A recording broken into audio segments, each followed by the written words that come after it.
प्यारे बच्चों, काइनेमेटिक्स इस तरह से समाप्त हो चुकी है। ठीक है, एक बहुत अच्छी प्रैक्टिस, पता नहीं ऑनलाइन के थ्रू आपने किया नहीं की, ऑफलाइन में तो बच्चा करता ही करता है। यहाँ मेरे सामने, वो तो मेरे सामने की बात है, पर मैंने भरपूर कोशिश ये करी है इस बात की कि आप बढ़िया वाले न्यूमेरिकल्स करें। मैंने दिए भी हैं, आपने पूछे भी हैं, बस भगवान करे अच्छा ही हुआ हो। इसमें सर्कुलर मोशन हमने छोड़ के अभी आगे बढ़े। सर्कुलर मोशन का कुछ पोर्शन काइनेमेटिक्स में होता है, कुछ डायनामिक्स में। तो डायनामिक्स में ही सारा सर्कुलर मोशन आएगा सही वक्त पे। ओके, क्या था काइनेमेटिक्स और क्या है dynamics? Laws of motion. Kinematics में मोशन होता था, इनिशियल स्पीड, कितने टाइम बाद वहाँ पहुँचेगी, कितनी हाइट तक जाएगा, तमाम बातें। परंतु ऑब्जेक्ट चलेगा क्यों, रीजन ऑफ मोशन, इसका समय अब आ गया, इसका जिक्र अभी तक कहीं नहीं आया। यही है लॉज ऑफ मोशन। गति के नियम क्या है, क्यों होती है गति? तो इसके लिए आपका next chapter laws of motion. Okay प्यारे बच्चों, इसमें चूँकि ये वक्त ज़रा लाइटिंग की प्रॉब्लम क्यों जरूरी आसी था, इसलिए मैं बना रहा हूँ आज। नहीं तो मैं मॉर्निंग में आराम से बनाता, पर चूँकि लेट हो रहे हैं तो मैं इसकी स्टार्टिंग करा रहा हूँ, इसलिए ये वीडियो छोटी रहेगी। ठीक है, पर आप इसके अपडेट कर लेंगे नोट्स, ताकि सुबह जल्दी अगली वीडियो बन सके और आपका नुकसान भी ना हो। विचार करें प्यारे बच्चों, मैं 2-3 उदाहरण आपको बता रहा हूँ, उनमें कॉमन बात पकड़ें कि क्या नेचुरल टेंडेंसी है ऑब्जेक्ट्स की। हमारे यहाँ अभी 1-आध महीने पहले ही, 2 महीने पहले आम पूरी तरह से पके हुए थे, टप टप गिरे जाते थे। तो मैं क्या करता था, जैसे कुछ आम पके हुए हैं, मैं गया और बिना पेड़ को टच करके आगे कटौटा लगा ताकि चोट ना लगे हाथ में, और जोर से झटके से धम जाता था। तो 4-5-6 आम टप टप टप टप टप ऐसे गिर जाते थे। एक बार तो मेरे सिर के ऊपर भी गिर गया था। ठीक है, इसका रीजन हिलाते एकदम से टप टप टप क्यों गिर गई? पहला रीजन।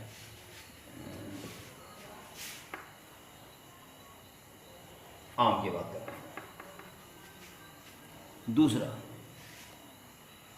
हम गाड़ी में बैठ के, चलो बैठ गए, हाँ बैठ गए, सब बैठ गए, हाँ भाई चलें, यस चलें,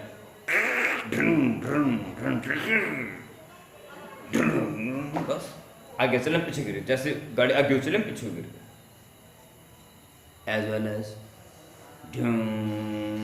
जा रहे हैं और अचानक ब्रेक मार दिया, ऐसे स्टार्ट होते ही पीछे गिर जाना और ब्रेक लगते हमारा आगे आ जाना, इसका कारण।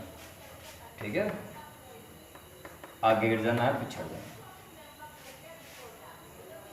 हम जा रहे गाड़ी में,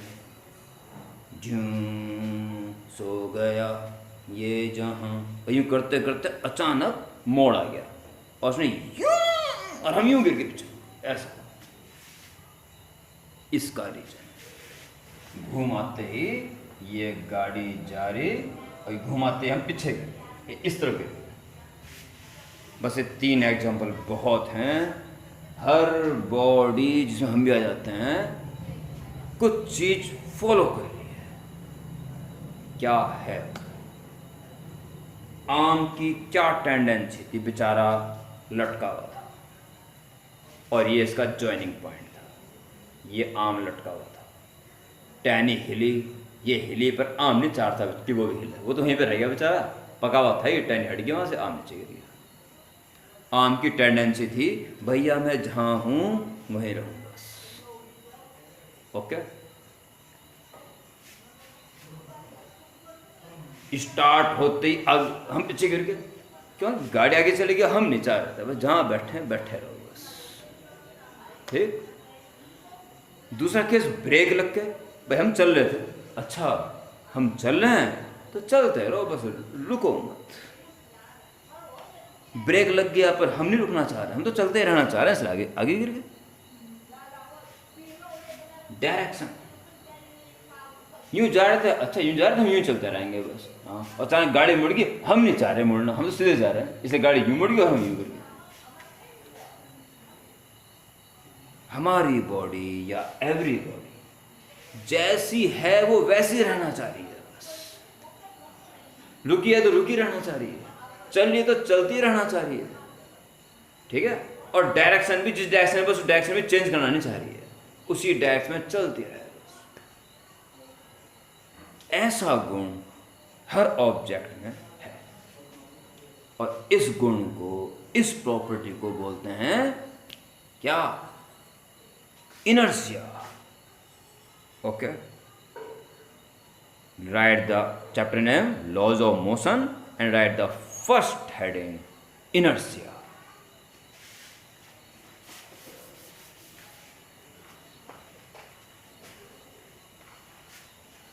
इनर्शिया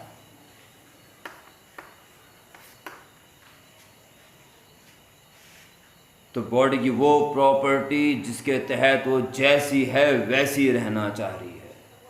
ओके, लिख लो फटाफट, सुन लेना फिर लिख देना। The property by virtue of which a body continues in its state of rest और state of motion in straight line. ठीक है, फिर 3 पार्ट में, part A, part B, part C. Inertia of rest, 2 line लिखनी है बस। Inertia of motion और inertia of direction. क्या क्या लिखना, बिल्कुल सिंपल है। जो हैंड डाल दो इनर्शिया, इनर्शिया ऑफ रेस्ट, तो क्या लिखोगे? The property by virtue of which a body which is in rest tends to remains in rest. Okay, एक एग्जाम्पल लिख देना, ठीक। ऑन क्या बोलते हैं हिलाने को? शेकिंग, शेकिंग मिलाने को बोलते हैं, ठीक है। ऑन हिटिंग ए ट्री, ये तो खैर चलो सही नहीं है। स्टार्टिंग लेते हैं गाड़ी की स्टार्टिंग, ठीक है। When a vehicle starts passenger fall back side. Okay, part B inertia of motion, इसे क्या लिखोगे? The property by virtue of which a body which is in motion in straight line continues its motion in same straight line. ठीक है, इसका example क्या लिख दोगे? When moving vehicle brakes applies then passenger fall forward direction, क्योंकि वो चाह रहा था वो चलता रहे, रुके ना। Okay, last inertia of direction, इसलिए क्या लिख दोगे? The property by virtue of which a body continues in same direction of motion। ठीक है, ये अपने हिसाब से लिख सकते हो। by virtue of which it tends to not change the direction of motion, ये भी लिख सकते हो।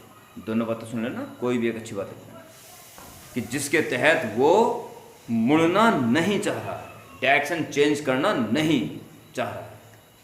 ठीक है, continues not changing the direction.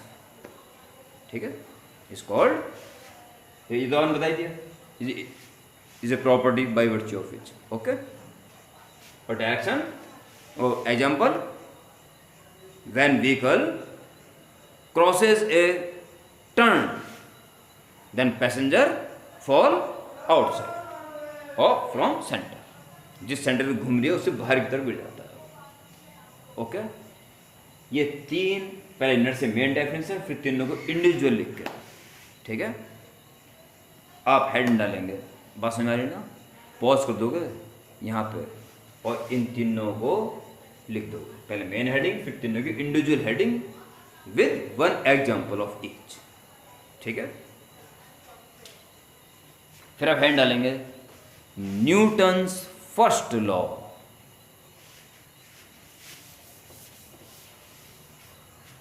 इतना आज आप कर लेंगे, ठीक है। न्यूटन्स फर्स्ट लॉ,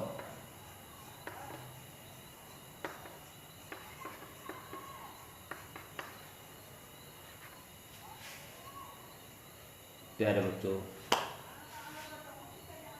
बॉडी जैसी है वो वैसी रहती है, आपने पढ़ा इनर्शिया में।